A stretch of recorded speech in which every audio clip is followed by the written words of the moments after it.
আসসালামু আলাইকুম। ষষ্ঠ শ্রেণীর গণিতের যে পৃষ্ঠা নম্বর 69-এর যে 1 নম্বর যে ভাগ অঙ্কটা আছে, কাগজে গ্রেড একে ভাগ নির্ণয় করো, তো সেই অঙ্কটার প্রথম অঙ্কটা আমি এখানে লিখে নিয়েছি। সেই অঙ্কটার সমাধান আমি এখন করব। তো দেখো, 6-এর 5 ভাগ লিটার দুধ 5 জনকে সমান ভাগে ভাগ করে দিলে প্রত্যেকে কত লিটার করে পাবে। তাহলে এখানে দেখো, আমাদের দুধের পরিমাণ কত? 6 ভাগের 5 ভাগ, এবং কয়জনের ভিতরে সমান ভাগে ভাগ করতে হচ্ছে? 5 জনের ভিতরে। তাহলে আমরা যদি একটু ভাগ করি, যে আগের যে নিয়মে আমরা ভাগ করছি, এর আগে যে ক্লাস 4-এ এবং 5-এ যেভাবে আমরা ভাগ করছি, সেই ভাগটা আমরা একটু দেখে নিই। দেখো, বলছে 5/6, ঠিক আছে। এটাকে যদি আমরা ভাগ করি 5 দ্বারা, তাহলে দেখো এখানে কি হয়, যে আমরা জানি কি পূর্ণ সংখ্যার নিচেই একটা 1 থাকে। তো সেক্ষেত্রে আমরা যদি এটা ভাগ করতে যাই, আমরা জানি ভগ্নাংশের কখনো ভাগ হয় না, সেক্ষেত্রে কি হয়? গুণ হয়, ভগ্নাংশের গুণ হয়। এবং ভগ্নাংশের গুণের ক্ষেত্রে এই যে যেটা হর হিসেবে আছে সেটা লবে চলে যায়, আর যেটা লব হিসেবে আছে সেটা হরে চলে যায়। তাহলে এখন দেখো, যদি আমরা করি 6 ভাগের 5 ভাগ, এটাকে যদি আমরা গুণ চিহ্ন দিই, তাহলে দেখো এই একটা উপরে চলে যাবে, একটা লব হিসেবে বসবে এবং 5 হর হিসেবে বসবে। তাহলে আমরা জানি কি ভগ্নাংশের নিয়মে যে লবে লবে গুণ এবং হরে হরে গুণ। তাহলে সেক্ষেত্রে আমাদের হচ্ছে কত? দেখো, 5 একে 5 এবং 5 ছক কত? 30।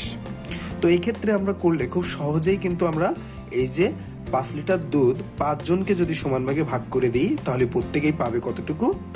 30 ভাগের 5 ভাগ, ঠিক আছে।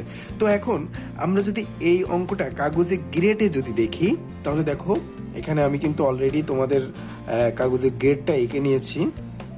দেখো, যেখানে বলছে কত, দুধ কত বলছে?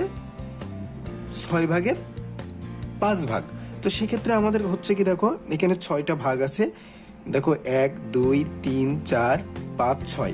তো এই 6টা যদি ভাগ থাকে, তাহলে এই 6টা ভাগের ভিতর থেকে আমরা কয়টা ভাগ নেব?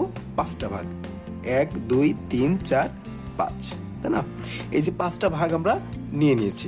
তাহলে এটা হচ্ছে কত? দেখো 6 ভাগের 5 ভাগ, মানে 6টা ঘরের থেকে আমরা 5টা ঘর নিয়েছি। তো সেক্ষেত্রে আমরা বলছি কত?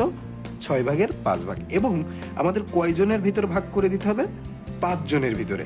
তাহলে যদি 5 জনের ভিতরে ভাগ করে দিতে হয়, তাহলে দেখো 1 2 3 4 5। তাহলে এই যে পুরো যে আমরা হর এবং হর এই দুটোকে যে গুণ করছি, এই ক্ষেত্রে আমাদের কি হবে? দেখো, এই কাগজের গ্রেডের এই ঘর কয়টা আছে? দেখো 6টা। এ পাশে কিন্তু 6টা আছে, আর এ পাশে আছে কত? দেখো 5টা। তাহলে আমরা যদি 5 জনের ভিতরে সমান ভাগে ভাগ করে দিই, তাহলে এই ঘরগুলো আমরা টোটালে যদি গণনা করি, তাহলে আমরা টোটাল যে হর আছে, এই হরটা কিন্তু আমরা পেয়ে যাব। তাহলে দেখো, আমরা যদি গণনা করি 1 2 3 4 5 6, এবং এদিকে আছে কত? দেখো 1 2 3 4 5। তাহলে 5 ছক কত? 30। 5 গুণ 6 করলে কত হচ্ছে? 30। তাহলে এই ক্ষেত্রে আমরা কিন্তু কাগজে যে গ্রেড আঁকলাম, এই গ্রেডের ফলাফল কত আসছে? দেখো, হর হিসেবে আসছে কত? 30। এবং এই যে রং করা অংশ, যে রং করে নিয়েছি আমি, এই রং করা অংশ কয়টা ভাগ আছে? 6 ভাগের ভিতরে 5 ভাগ। তাই এখানে আমাদের লব হিসেবে কত বসবে? 5। এবং এটা কিন্তু কাটাকাটি করা যায়। দেখো, কাটাকাটি বলতে আমরা এমন একটা সংখ্যা দ্বারা ভাগ করব যেটা হর এবং লব উভয় সংখ্যার নিঃশেষের বিভাজ্য। কথাটা আরো একটু ক্লিয়ার করে বলি তোমাদের। লব এবং হরের যদি সেই সংখ্যা দ্বারা ভাগ করি, তাহলে আমাদের ভাগশেষ কি থাকবে? শূন্য থাকবে, বা নিঃশেষের বিভাজ্য হবে। কথাটা ক্লিয়ার? তো এখন আমরা যদি ক্লিয়ার হয়ে যাও, তাহলে দেখো আরো একটু আমি উদাহরণ সহকারে তোমাদের একটু বুঝাই দেব।